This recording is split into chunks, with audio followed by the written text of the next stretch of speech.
उत्तराखंड के कोटद्वार में आयोजित बर्ड फेस्टिवल का मुख्यमंत्री पुष्कर सिंह धामी ने शुभारंभ किया। मुख्यमंत्री धामी ने पौड़ी गढ़वाल के कोटद्वार में प्रसिद्ध सिद्ध बलि हनुमान मंदिर में भी पूजा अर्चना की और राज्य की सुख समृद्धि के लिए प्रार्थना की। कार्यक्रम में मुख्यमंत्री ने कहा कि इस तरह के आयोजन न केवल पर्यटन को बढ़ावा देते हैं बल्कि लोगों में पर्यावरण संरक्षण और जैव विविधता के प्रति जागरूकता भी पैदा करते हैं। सीएम ने बर्ड फेस्टिवल को प्रकृति और विकास के संतुलन का जीवन उदाहरण बताया। इस दौरान विधानसभा अध्यक्ष ऋतु भूषण खंडूरी, लैंसडाउन विधायक महेंद्रदीप रावत और भाजपा जिला अध्यक्ष राज गौरव नोटियाल आदि उपस्थित रहे। तो कोटद्वार में बर्ड फेस्टिवल का आयोजन हुआ। इस दौरान मुख्यमंत्री खुद वहां कार्यक्रम में शामिल होने के लिए पहुंचे हैं। इसी के साथ उन्होंने सिद्ध बलि हनुमान मंदिर में पूजा अर्चना भी की।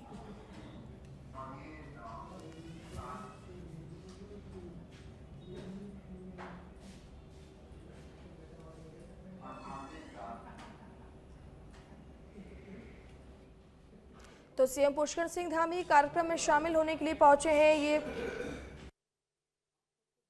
बहुत अपने को ऊर्जा से भरा हुआ महसूस कर रहा हूं। प्रकृति की भी ऊर्जा मिल रही है और आप सबकी भी ऊर्जा यहां मिल रही है।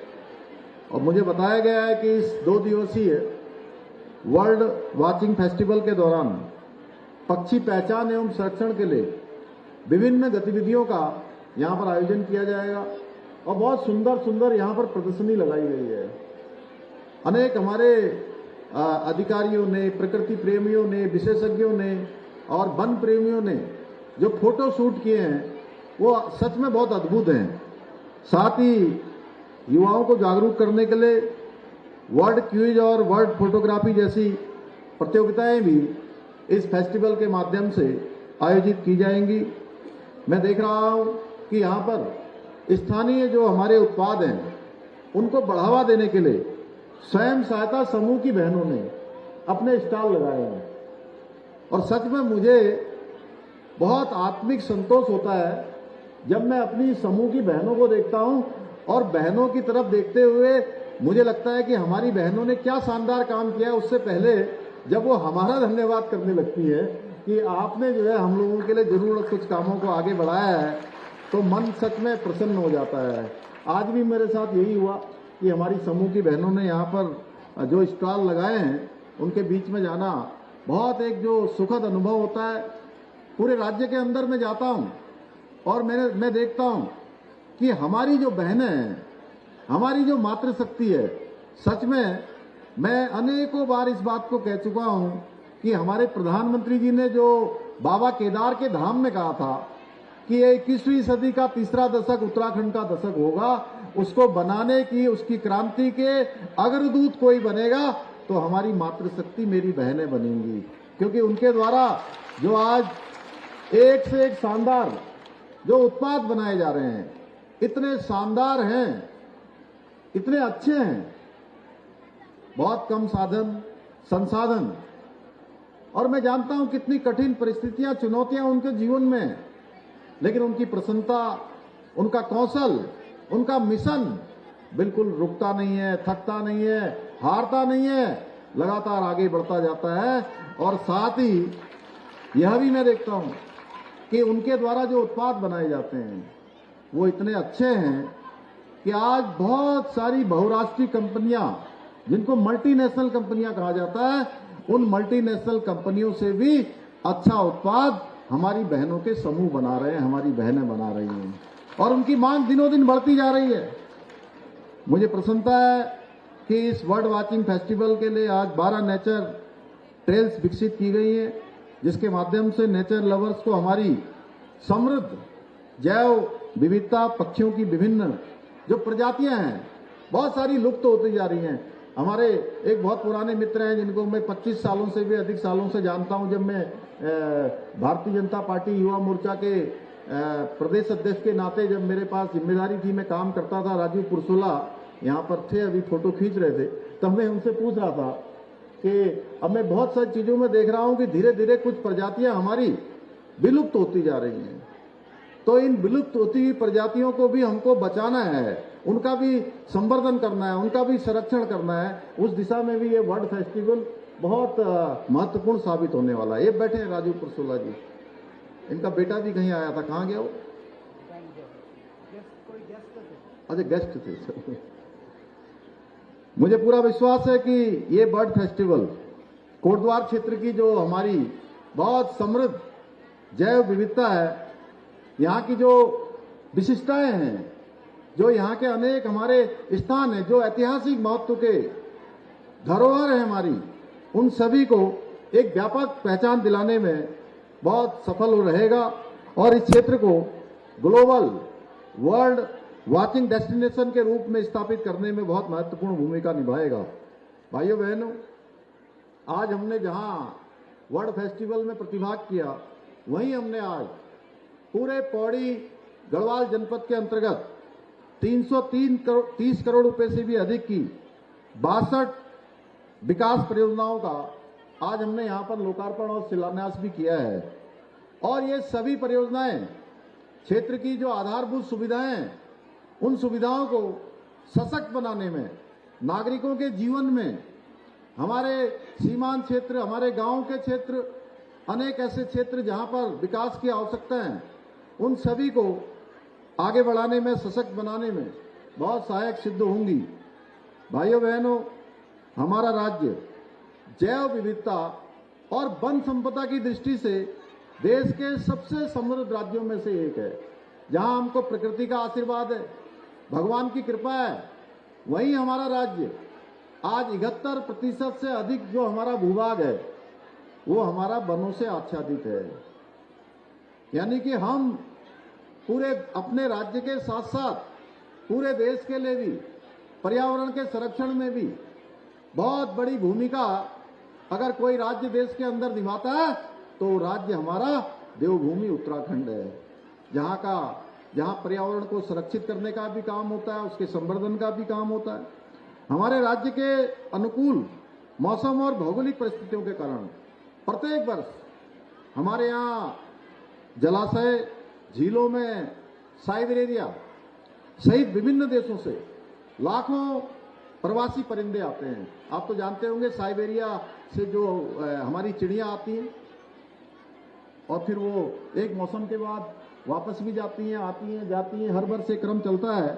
और कोटद्वार और आसपास के क्षेत्रों में तो भारत में पाई जाने वाली लगभग 1300 से भी अधिक पक्षी प्रजातियों में से 400 से अधिक दुर्लभ एवं सुंदर पक्षी प्रजातियां पाई जाती हैं। आप लोगों को सुरकाप पंछी के बारे में पता है क्या किसी को? बच्चों, सुरकाप का नाम सुना है? सुरकाप सुना है कि नहीं सुना किसी ने? सुरकाप बोलते ना। मैं बचपन में एक मुहावरा सुनता था दीदी, आपने तो ज्यादा पढ़ा भी है, पढ़ाया भी है, तो सुरकाप भी बोलते थे। सुरकाप के पंख लगे हैं क्या किसी को तेरे अंदर?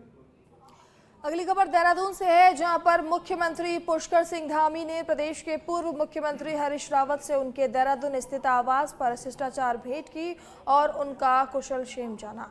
इस अवसर पर मुख्यमंत्री ने अपने खेत में उत्पादित चावल रावत को भेंट में दिए। उन्होंने कहा कि ये भेंट उत्तराखंड की कृषि परंपरा, किसानों की मेहनत और स्थानीय उत्पादों के प्रति सम्मान का प्रतीक है। हरीश रावत ने मुख्यमंत्री के इस स्नेहिल व्यवहार और आत्मीय भेंट के लिए आभार व्यक्त किया और इसे राजनीतिक परंपराओं में आपसी सम्मान और शिष्टाचार का सुंदर उदाहरण बताया। तो सीएम धामी ने अपने खेत से जो चावल हैं वो उन्हें उपहार में भी दिए। तो राजनीतिक परंपराओं की एक पहल देखने को मिली। आपको बता दें कि सीएम पुष्कर सिंह धामी ने पूर्व सीएम से मुलाकात की है। तो आप देख सकते हैं कि मुलाकात की तस्वीरें स्क्रीन पर।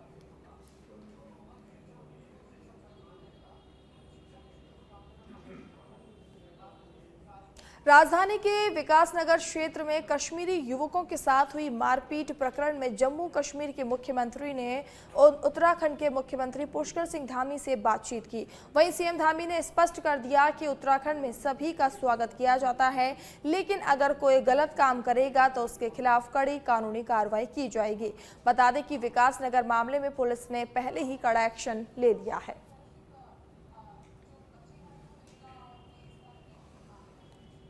तो उत्तराखंड में सभी का स्वागत है, ऐसा सीएम ने कहा। तो उत्तराखंड में कश्मीरी युवकों से मारपीट का जो मामला सामने आया है, इसको लेकर सीएम ने सख्ती दिखाई है और उन्होंने कहा है कि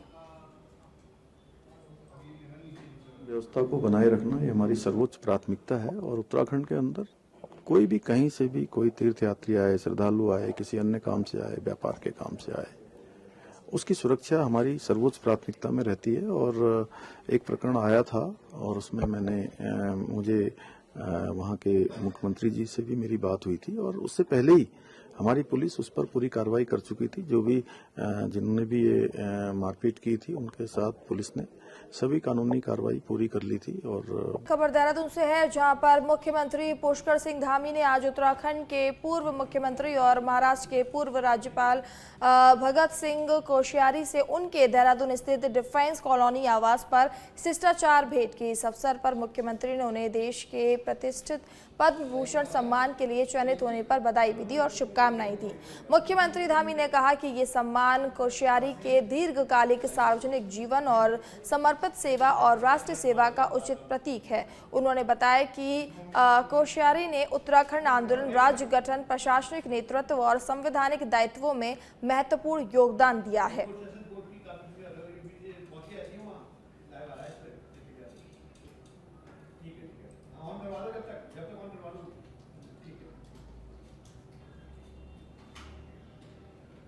उत्तराखंड के चक्राता के गमरी गांव में अचानक एक 3 मंजिला मकान में आग लगने से पूरे इलाके में हड़कंप मच गया।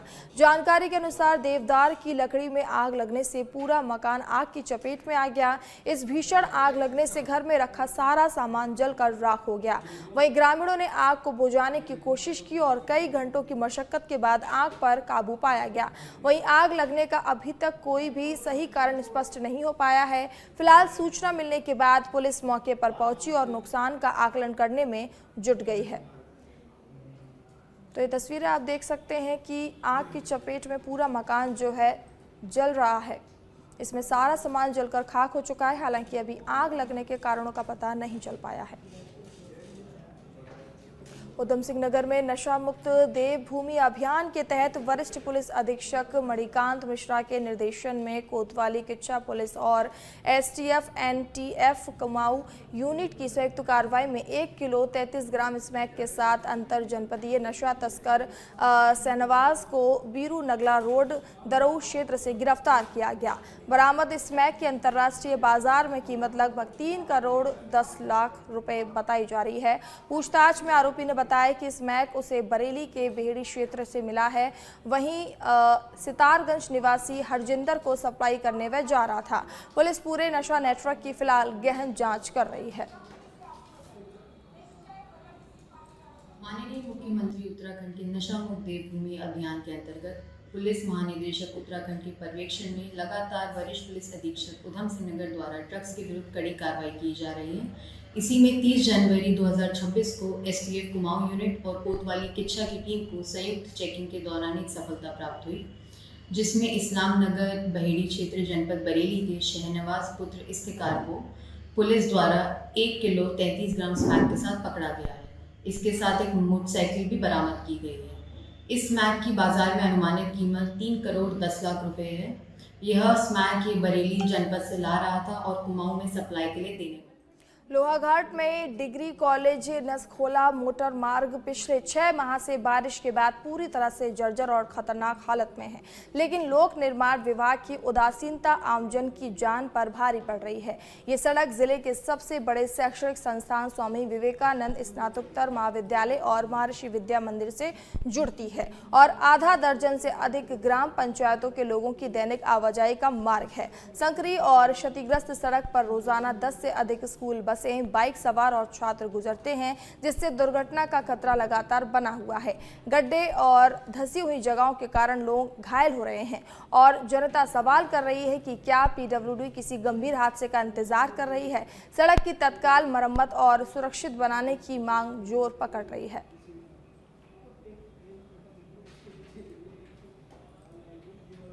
रुद्रपुर में शिक्षा जगत से जुड़ा एक प्रेरणादायक दृश्य उस समय देखने को मिला जब कृष्ण इंटर कॉलेज के छात्रों ने स्कूल के गेट पर शांतिपूर्ण धरना देकर छात्र से मारपीट के विरोध में एकजुटता दिखाई।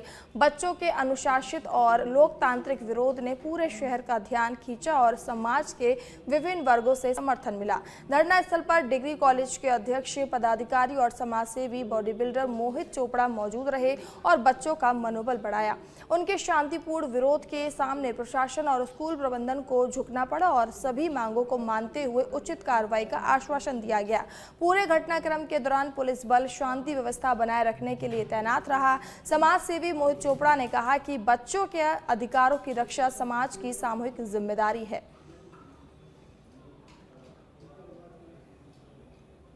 गई किसी के साथ देन वो सॉर्ट आउट हो गया। 1500 की फीस 100 रुपए कर दी गई है इनकी। मैं दिल से शुक्रिया करता हूँ स्कूल प्रबंधक का भी। और बच्चों को आज देखने को मिला, ठीक है हमारा यूथ है, यूथ चाहते हैं आगे बढ़े। किसी तरह को यूथ को दिक्कत आती है, 24 घंटे खड़े हुए हैं उनके लिए पूरे यूथ। अगली खबर बाजपुर से है, जहां बेरिया रोड स्थित लेबड़ा नदी के पुल को बाढ़ की समस्या से निजात दिलाने के लिए तोड़कर बड़ा बनाया जा रहा है। पुल निर्माण के दौरान बनाए गए वैकल्पिक पुल के कारण क्षेत्र में लगातार जाम की स्थिति बनी हुई है। इसी मार्ग पर कई स्कूल स्थित होने से छात्र छात्राओं को श्रमिकों को भारी परेशानियों का सामना करना पड़ रहा है। पुल के चौड़ीकरण को लेकर एसडीएम डॉक्टर अमृता शर्मा ने पीडब्ल्यूडी विभाग के अधिकारियों के साथ मौके पर पहुंचकर निरीक्षण किया, जहां भारी जाम देखने को मिला। वैकल्पिक पुल के क्षतिग्रस्त होने से क्षेत्र में आक्रोश भी बढ़ रहा है। एसडीएम ने एक और वैकल्पिक पुल के निर्माण के निर्देश दिए हैं। अगली खबर देहरादून से है, जहां पर बद्री केदार मंदिर समिति आगामी बोर्ड बैठक में प्रस्ताव लाकर समिति के अधीन आने वाले मंदिरों और गैर हिंदुओं का प्रवेश निषेध करने जा रही है। इस जानकारी के सार्वजनिक होते ही विरोध शुरू हो गया है और विपक्ष ने मुखर होकर इसका विरोध किया। दूसरी तरफ बीकेटीसी के अध्यक्ष हेमंत द्विवेदी ने संविधान के आर्टिकल में लिखी बातों का हवाला देकर अपने फैसले को सही बताया। साथ ही कहा कि विपक्ष गलत बातें सामने लाकर माहौल खराब करने का काम कर रहा है। लोगों की ये मांग उठी है, गंगा सभा ने इस मांग को उठाया था क्योंकि अर्धकुंभ जो है कि प्रारंभ होने जा रहा है। इस साल राज्य के अंदर अर्धकुंभ है, तो वहाँ पर जो हर की पौड़ी का क्षेत्र है वहाँ पर उन्होंने कहा कि वहाँ पर गैर हिंदुओं का प्रतिबंध होना चाहिए। उसके बाद यमुनोत्री, गंगोत्री और सभी धामों से बद्री केदार मंदिर समिति ने भी जो हमारे 47 हमारे मंदिर हैं अधिष्ठान में श्री बद्री केदार मंदिर समिति के अधीन, जिसमें से हमारे 2 बड़े अधिष्ठान हैं श्री केदारनाथ जी और श्री बद्रीनाथ जी, और 45 हमारे जो है कि छोटे अधिष्ठान हमारे मंदिर हैं। इन सभी मंदिरों पर हम जो है कि गैर हिंदुओं को जो है प्रतिबंधित करने जा रहे हैं। इस पर आगामी आने वाली जो बोर्ड की बैठक है उस बैठक में ये प्रस्ताव आने। देहरादून में भाजपा विधायक अरविंद पांडे पर जमीन कब्जाने के आरोपों को लेकर विवाद बढ़ता जा रहा है। कांग्रेस ने आरोप लगाया है कि पांडे का सरकार के साथ समझौता हो गया है, इसीलिए वे अपने बचाव में ऐसे बयान दे रहे हैं। प्रदेश महामंत्री राजेंद्र शाह ने कहा कि पांडे ने जमीन कब्जाने का काम किया, लेकिन सरकार की जांच में उन्हें क्लीन चिट मिल सकती है। उन्होंने प्रदेश सरकार से निष्पक्ष जाँच और दोषियों के खिलाफ कार्रवाई की मांग की है। साथ ही कहा कि जनता इस पूरे मामले की देखरेख कर रही है और इसका जल्द जवाब ही देगी।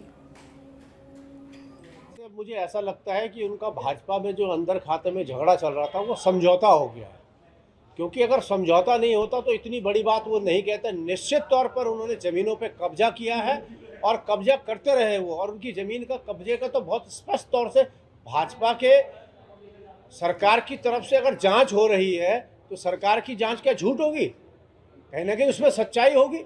लेकिन क्योंकि अब उनको जिस तरह से भी जो भी घटनाक्रम पीछे घटा, जो सांसद महोदय 2-3 लोग वहां जा रहे थे, क्या हुआ, दिल्ली से क्या फोन आया, किसको डांट पड़ी, क्या पड़ी, इन तमाम बातों को मुद्देनजर रखते हैं मुझे ये लगता है कि उनका अब अंदर खाते में समझौता हो गया। इसलिए वो जांच भी इन्हीं की अपनी है, एसटीएफ भी अपनी है, पुलिस भी अपनी है।